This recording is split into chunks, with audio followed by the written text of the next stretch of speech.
falar um pouquinho de ONU, Alan? Vamos lá. O que você acha da ONU hoje em dia, hein? Porque eu vejo ela fazendo 3 coisas: resoluções, notas de repúdio e também citações de letras de músicas que são bonitas, como por exemplo Legend, né?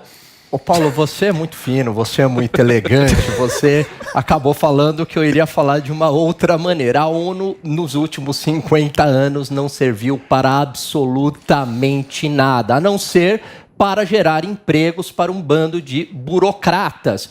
A ONU não impediu a invasão do Iraque, por exemplo. A ONU deixou esse conflito escalar nessa proporção que chegou. Ou seja, é simplesmente um ato simbólico, decorativo. No mundo real, não serve para nada. Ô Alan, deixa eu te perguntar também com relação ao posicionamento do Brasil, né? Porque muito se diz assim, o Bolsonaro está neutro na história, o Bolsonaro não se posiciona, o Bolsonaro não condena a Rússia, mas na hora que o Brasil tem que se posicionar, está se posicionando a favor do Ocidente contra a Rússia, né?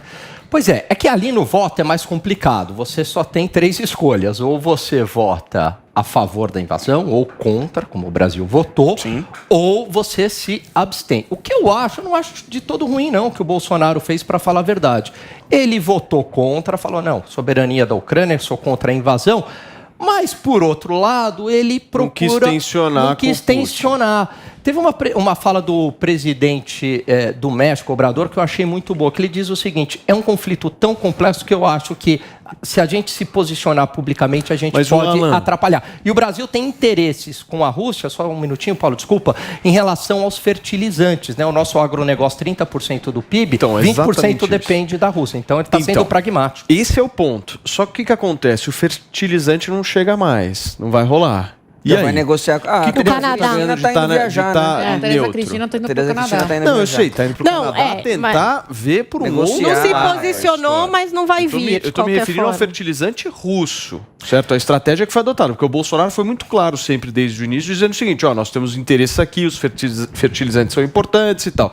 Só que, devido à guerra, esse fertilizante não vai mais vir para cá. E aí? Então... Mas assim, o fertilizante não está vindo não por uma retaliação do Putin, mas pelo problema da própria guerra, pela própria situação. Mas é importante porque se futuramente normaliza essa situação, a gente é muito dependente do fertilizante. A gente tem que se manter neutro e pragmático. Zoe. Alan, e com essa resolução aí da ONU, o que muda nessa situação de guerra? Boa, Zoe. Absolutamente nada. É simplesmente simbólico. O que muda, né? Muda uma negociação efetiva da OTAN com a Rússia sentarem na mesa. Isso muda. Muda a China. A China é uma peça fundamental aí, porque a China manteve a porta aberta de comércio com a Rússia. Então, se, por exemplo, a China se posiciona e começa a aplicar sanções, aí a situação da Rússia complica muito. Nós estamos vivendo um momento em que a China vai liderar a paz mundial. Distópico. Quem imaginou isso, né? A China vai dizer, não, queremos conflitos, queremos paz, suavidade, leveza. A China, meu caro Vinícius Moura. Mas deixa eu até pegar carona, então, nessa questão da China para perguntar para ela, assim, eu entendo essa questão dos fertilizantes, da Rússia ser um grande parceiro comercial do Brasil, importante. Agora, se a gente lembrar, por exemplo, no início da pandemia, quando o Bolsonaro fez algumas críticas ali à China, na questão da negligência, né, com relação ao vírus, o próprio Eduardo Bolsonaro também teve toda aquela tensão, né, com o representante chinês aqui no Brasil, muitos críticos falavam o seguinte, mas o Bolsonaro tem que tomar cuidado porque a China também é um excelente parceiro comercial. E naquela situação parecia que ele não se preocupava muito com isso. E agora ele está se preocupando. Tem algum elemento a mais que você consideraria para essa mudança de postura do Bolsonaro com relação à Rússia? Posso só trazer uma informação que vai além dos fertilizantes? O jornalista do Globo, Lauro Jardim, está informando, e inclusive, segundo ele, possui algumas fontes, que o presidente da República teria enviado para alguns grupos de WhatsApp uma mensagem que diz: Estados Unidos não é mais uma nação virtuosa e só existe a Rússia, a China e a Liga Árabe capaz de enfrentar a nova ordem mundial, e que o comunismo se transmutou e voltou para o berço europeu. E aí, Alan, me explica. Bom, vamos lá. Quando você está no meio dessas potências militares, você tem que pisar em ovos, né? Você acende uma vela para o santo e outra para o diabo.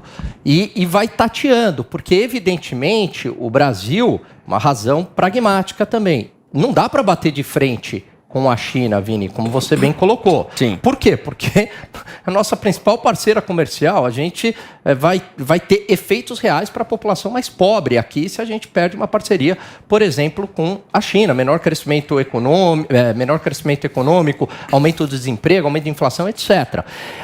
Então, é muito complicado. Eu acho que o Brasil, historicamente, tem essa habilidade em se manter neutro, né? Você pode até se posicionar, mas com muito cuidado.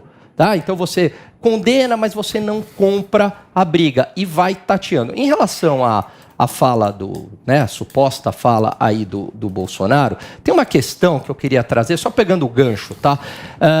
Os Estados Unidos não são mais aquele país que todo mundo tinha na década, né, como ideal da década ali de 70, da década de 80. Realmente, os Estados Unidos, ele mudou muito.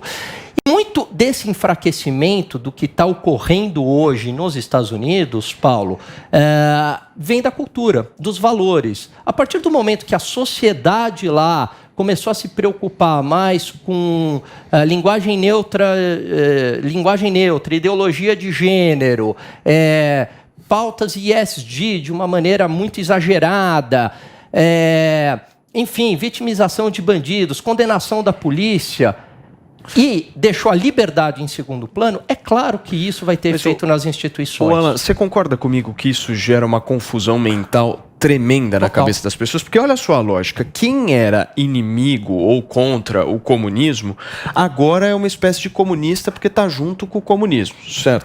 E quem era comunista, agora é uma espécie de salvação mundial. Porque se a gente for analisar, Rússia e China, então, são as potências que vão, de alguma forma, trazer uma certa tranquilidade para o mundo. Ou seja, olha a loucura. Olha a confusão e é horroroso que é achar que China e Rússia, né? Esse pessoal aí que está apoiando isso, pelo amor de Deus, são regimes altamente autoritários, né? Ditatoriais. O que se faz na China, os desrespeitos aos direitos humanos que se faz na China é uma coisa brutal.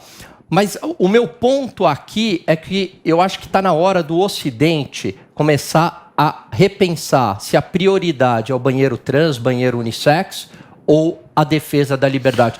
É tão interessante isso que tem um documento vazado da própria China, do governo chinês, está no Twitter do Paul Joseph Watts, documento oficial, onde a China reconhece essa deterioração de valores dos Estados Unidos, que fizeram os Estados Unidos ser uma grande potência, esses valores, eles reconhecem isso e enxergam que isso está tendo um enfraquecimento geopolítico da nação. Olha, gente,